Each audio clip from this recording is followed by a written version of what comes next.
अस्सलामुअलैकुम स्टूडेंट्स, हमारा आज का टॉपिक है zoology Miller and Harley chapter 1 an evolutionary and ecological perspective. तो आज हम पढ़ेंगे ज़ूलॉजी के बारे में, इसका इंट्रोडक्शन पढ़ेंगे। ज़ूलॉजी क्या है? एक ग्रीक वर्ड है जून, जिसका मतलब है animal, and logy means to study. So the study of animals is called zoology. तो ज़ूलॉजी जो है बहुत ही ज़्यादा ब्रॉड फील्ड है तमाम साइंस में।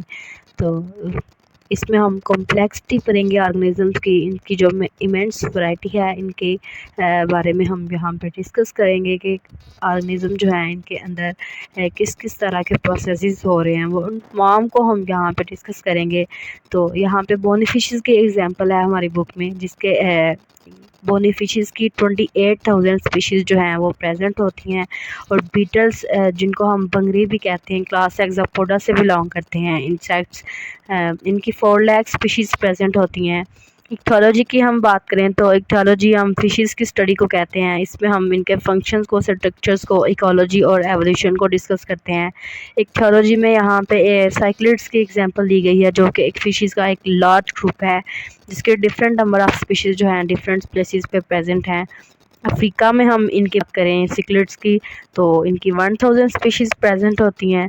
और सेंट्रल एंड साउथ अमेरिका में इनकी 300 स्पीशीज़ प्रेजेंट हैं। नॉर्थ अमेरिका में इनकी 3 स्पीशीज़ प्रेजेंट हैं।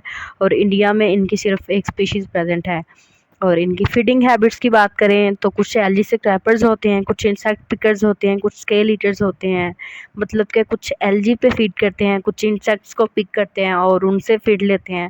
कुछ स्केल ईटर्स मतलब कि जो फिशेस के ऊपर आउटर कवरिंग होती है प्रोटेक्शन प्रोवाइड करने के लिए, स्केल्स प्रेजेंट होती हैं, उन पे फीड करती हैं।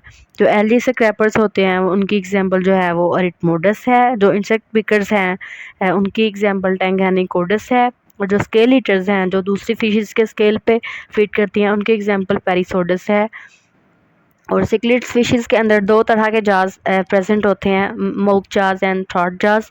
माउथ जार्स जो होते हैं वो इनके स्क्रैपिंग और निपिंग में हेल्प करते हैं फीडिंग के दौरान, और जो थ्रॉट जार्स होते हैं वो मैसेरेटिंग में हेल्प करते हैं, जिसको हम क्रशिंग भी कहते हैं।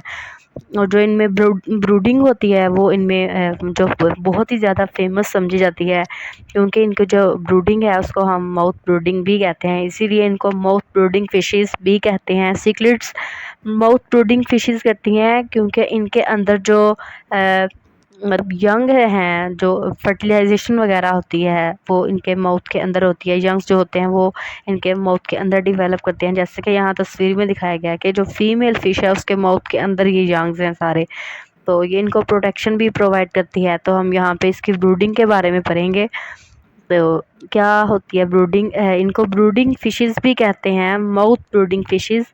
और जो फीमेल होती है वो एग्स ले करती है पानी के अंदर, तो उनको मतलब किसी तरह प्रीडेटर्स के अटैक से वो बचाती है। किस तरह बचाती है कि वो ज़ाया ना हो जाएं या फिर वो पानी के साथ बह ना जाएं। तो स्पॉनिंग के बाद वो एग्स को अपने मुंह में ले जाती है, फिर जो स्पर्म्स होते हैं जो कि मेल बॉडी रिलीज़ करती है उनको इनहेल करती है। इस तरह उसके मुंह के अंदर फर्टिलाइजेशन होती है, डेवलपमेंट होती है यंग की, और फिर यंग जो हैं वो रिलीज़ कर दिए जाते हैं उसके मुंह के ज़रिए। लेकिन दोबारा जब उनको कोई ख़तरा वगैरह लाहक होता है तो वो अगेन अपनी मदर के माउथ में आ जाते हैं, और इस तरह प्रोटेक्शन प्रोवाइड करती है मदर उनको।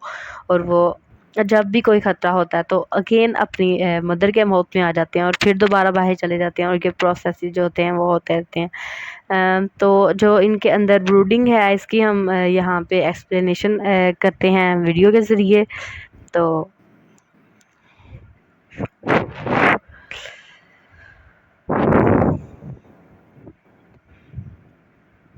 ये है ब्रूडिंग इसमें सिक्लेड फिश में।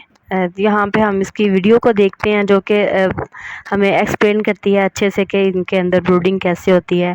ये फीमेल फ़िश है जो कि जो यंग्स हैं उनको अपने माउथ में ले जाती है। जब भी उनको कोई ख़तरा होता है तो वो उसके मुंह के अंदर चले जाते हैं, और वो उनको इस तरह प्रोटेक्शन प्रोवाइड करती है। और ये साथ साथ ऊपर लिखा हुआ है, आप पढ़ेंगे तो आपको बहुत ज़्यादा हेल्प होगी। Mouth brooding fishes सिक्लेट्स।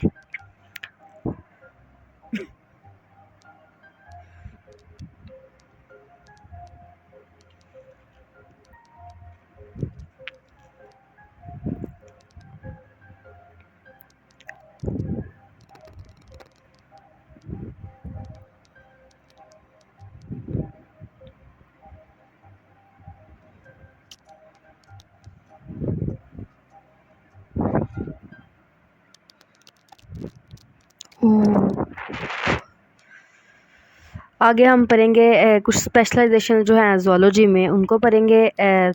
तो एनाटॉमी जो है वो स्ट्रक्चर ऑफ इंटायर ऑर्गेनिजम्स है उनके और उनके स्टडी। और उसके बाद जो है साइटोलॉजी वो है स्ट्रक्चर्स और फंक्शंस ऑफ सेल्स की स्टडी। इकोलॉजी है वो इंटरेक्शंस ऑफ ऑर्गेनिजम्स की है और उनके इंटरेक्शंस हैं जो इन्वायरमेंट के साथ उनकी स्टडी है। एम्ब्रियोलॉजी जो है उसमें हम एनिमल्स की स्टडी करते हैं, उनके डेवलपमेंटल स्टेजेस से लेकर उनकी हैचिंग या बर्थ तक की जो तमाम स्टेजेस जो हैं उनको हेल्प करती है स्टडी, उनकी स्टडी में हेल्प करती है ये जो ज़ूलॉजी की ब्रांच है एम्ब्रियोलॉजी। और उसके बाद जेनेटिक्स जो है इसमें हम ट्रेड्स की ट्रांसफ़र होने के प्रोसेस को स्टडी करते हैं कि कैसे वो पेरेंट्स से ऑफस्प्रिंग में ट्रांसफ़र हो रहे हैं। हिस्टोलॉजी टिश्यूज़ की स्टडी है। मॉलिक्यूलर बायोलॉजी में हम सब सेलुलर डिटेल्स को स्टडी करते हैं, एनिमल स्ट्रक्चर्स को स्टडी करते हैं और फंक्शंस को स्टडी करते हैं।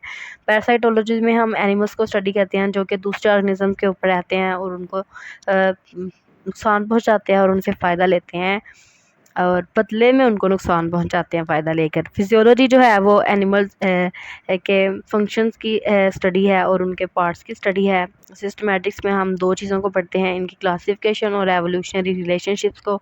और एंटोमोलॉजी जो है वो इंसेक्ट्स की स्टडी है। आर्पिटोलॉजी एम्फीबियंस और रेप्टाइल्स की स्टडी है। इक्थोलॉजी फिशेस की स्टडी को कहते हैं। मैमोलॉजी मैमल्स की स्टडी को। ऑर्निथोलॉजी बर्ड्स की स्टडी को कहते हैं। प्रोटोजोलॉजी प्रोटोजोआ की स्टडी को। आज का हमारा लेक्चर ख़त्म हुआ। Thanks for watching.